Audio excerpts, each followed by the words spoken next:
कहानियां सुनना किसे नहीं पसंद, खासकर जब वो कहानियां हमें कोई सीख देकर जाए। दूरदर्शन ने भी इस फॉर्मूले को अपने कुछ शोज में लगाया, जिसके रिजल्ट में हमें कुछ बहुत ही बेहतरीन कमाल के शोज देखने को मिले, जिसमें सबसे पहले नंबर पे आता है मालगुडी डेज। ये उन शोज में से एक शो है जिसकी कहानियां हर 80s और 90s के बच्चे को याद होगी। अगर याद नहीं भी होगा तो कोई बात नहीं, पर उसने कभी ना कभी इस धुन को गुनगुनाया जरूर होगा।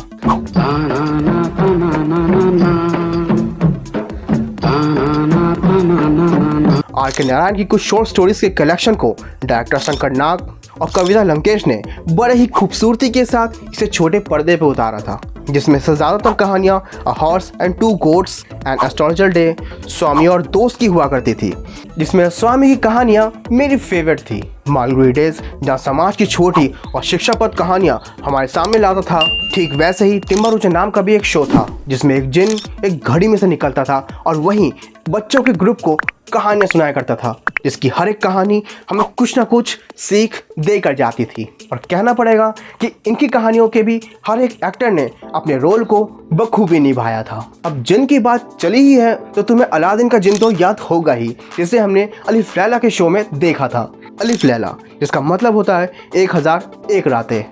ये पूरा शो अरेबियन नाइट्स की कहानियों पर बेस्ड था, जिसे सागर आर्ट्स के अंडर बनाया गया था, और इसके कुल 2 सीजन थे जो 1993 से 1997 तक चले। इसमें हम ताजी और जिन की कहानी, अलादीन और जादुई चिराग की कहानी, अली बाबा और 40 चोर की कहानी और सिंदबाद जैसे और भी अरेबियन नाइट्स के किरदारों की कहानी इसमें हमें देखने को मिली थी। अब इतनी कहानियों की बात चल ही रही है तो विक्रम और वेताल को कोई कैसे भूल सकता है। 1985 के समय में सागर आर्ट्स एक और अनोखा शो लेकर आया था, जिसका नाम था विक्रम और वेताल।